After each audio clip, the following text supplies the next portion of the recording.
Miento. Ojo. Vamos a repasar, Víctor Hugo, qué fue lo que acordó el gobierno, y aquí también vamos a hablar del crecimiento y te voy a marcar la diferencia entre lo que plantea la Argentina y el FMI. Bueno, ¿qué acordaron? Mira, Víctor Hugo, ahí para que veas cuáles eran las metas de reducción, ¿no?, del gasto, el déficit fiscal que planteaba el FMI por un lado y lo que planteaba la Argentina. Bueno, la Argentina terminó ganando aquí, va a imponer su posición de déficit fiscal, insisto, en el fondo terminó ganando, pero igual cedió bastante a lo que pedía el FMI, ¿sí? Porque originalmente Argentina para este año había planteado un déficit de 3,3%. Termina siendo de 2,5%, pero no de 2% como quiere el FMI. De todas formas, ese 2,5 es medio punto con respecto al año pasado, que el año pasado ya se recortó a 3%, así que es un dato positivo para la Argentina, y en 2023, año electoral, otro medio punto va a reducir el déficit fiscal la Argentina. Aquí es central que se haya recortado medio punto entre año y año y no un punto entre cada año como pedía el fondo, porque eso era un brutal ajuste y también en un año electoral era complicadísimo también, ¿no?, para las proyecciones de este gobierno, que no le gusta para nada al Fondo Monetario Internacional un gobierno progresista. Y Guzmán no lo aclaró, pero dejó entrever que el déficit cero podría ser en 2025. Convergen las metas de déficit fiscal con la emisión monetaria. Esto es netamente monetario, esto es muy ortodoxo, esto es algo que en el fondo es una pelea que está ganando el FMI, ¿sí? Pero bueno, al ritmo más gradual, para que lastime menos a la sociedad argentina. Va a dejar de financiarse, bueno, en ese esquema, emisión cero en 2024. Avancemos. ¿Cómo le afecta al bolsillo, ¿no?, a la gente todo esto que estamos hablando? Y ahí te muestro, mira, Víctor Hugo, el FMI reconoce un crecimiento del 3%, ¿no?, que yo te dije que es en realidad el arrastre estadístico del año pasado.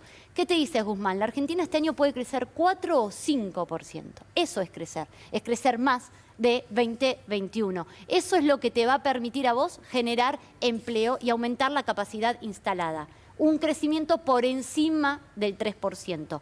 Y lo que vos marcabas al principio, no va a haber un salto brusco un salto brusco cambiario, no va a haber una devaluación fuerte como pedían los sectores especulativos y los exportadores. Tanto es así que cuando el dólar ilegal se iba para arriba tenía que ver con eso que finalmente se aclara en términos positivos. Por eso es que ahora el dólar ilegal bajó y la semana que viene lo más probable es que siga bajando, porque no había ninguna razón para que el dólar ilegal se fuera a donde se fue, salvo que es un mercado chico, que lo pueden manejar, en el que pueden maniobrar y entonces llevar el dólar a un precio que parecía enloquecer a la gente. Crear una brecha en la cual usted tiene el dólar real, el oficial, a 105 y el ilegal a 230, 240, como ellos soñaban, y uno dice, bueno, aclarame un poco los tantos, no puede ser que haya tanta diferencia. Por más que en octubre del 2020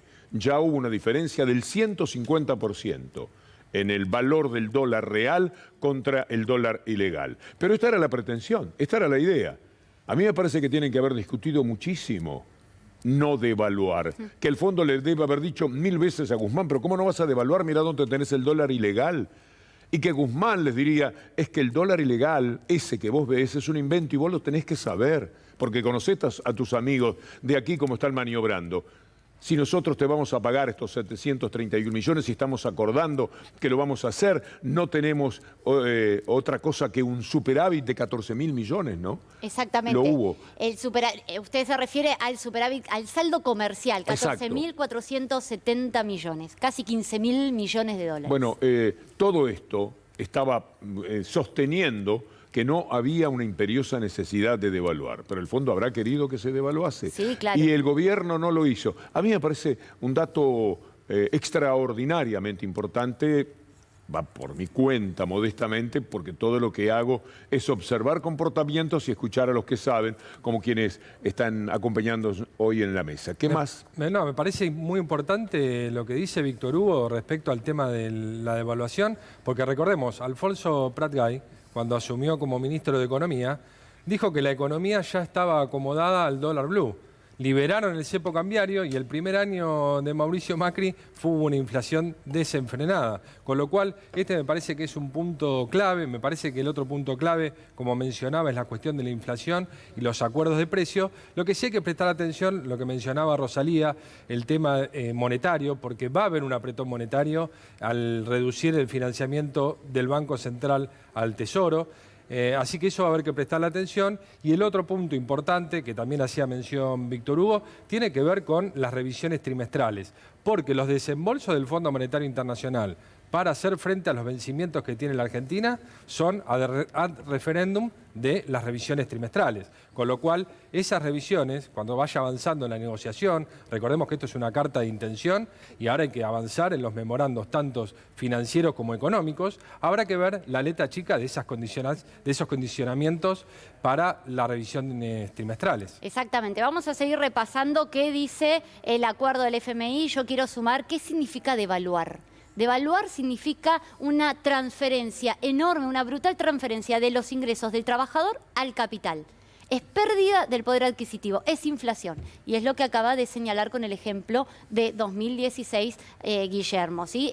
Por eso remarcamos en la importancia de no devaluar bruscamente. Vamos a hablar como ciudadano común y corriente, en lo poco que uno entiende. Si aumenta el dólar, yo estoy ganando menos, inmediatamente, instantáneamente gana menos. Pero la transferencia que menciona Rosalía tiene que ver con que el empresario, el que tiene, por ejemplo, $1.000.000, en vez de tener $1.000.000 multiplicado por 100.5, pasa a tener $1.000.000 multiplicado por 2 si esa fuera la devaluación. Es decir, pasa él a tener inmensamente más dinero, a financiar cualquier cosa que quiera respecto a mi sueldo, y mi sueldo además se va quedando cada vez más corto. Cada vez más corto y como coletazo todo cada vez más caro.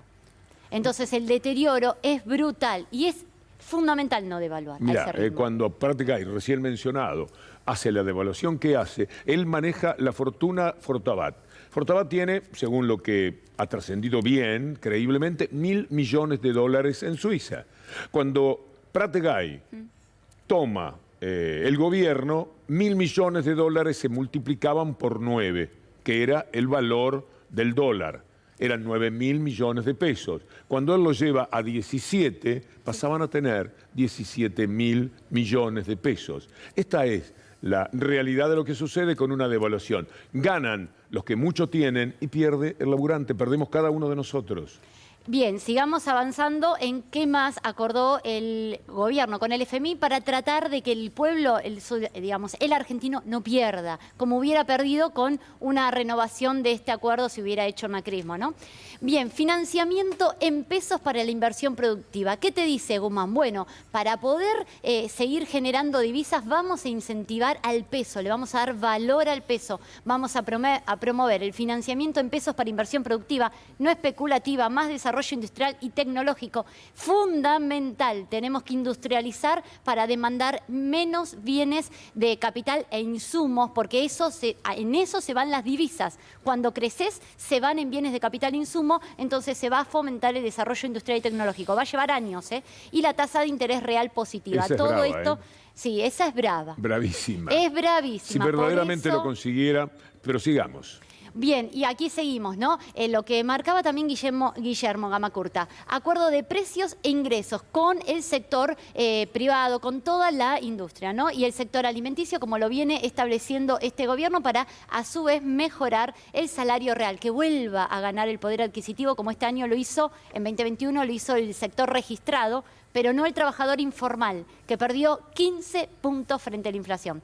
Reducción gradual de subsidios energéticos, esto es lo negativo, y aquí nos detenemos un poquito, mucha atención, así como la emisión cero que planteaba Guillermo, aquí va a ser otro cuestionamiento, siempre y cuando no sea brusco con la clase media. Sobre todo porque ya es el único punto en el que no estuvieron plenamente de acuerdo en lo que dijeron de un lado y de otro. No dijo lo mismo el fondo que lo que dijo Guzmán. Exactamente. Guzmán en el presupuesto 2022 ya planteaba para este año una reducción de 1 punto del PBI. Es muchísimo en reducción de subsidios energéticos. Recordemos cómo vamos a reducir el gasto. Con más ingresos, con un esquema tributario progresivo, donde los que más tienen, más paguen. Pero ¿Cómo también, vamos a hacer para conseguir claro, eso? pero ¿Dónde lo van a votar?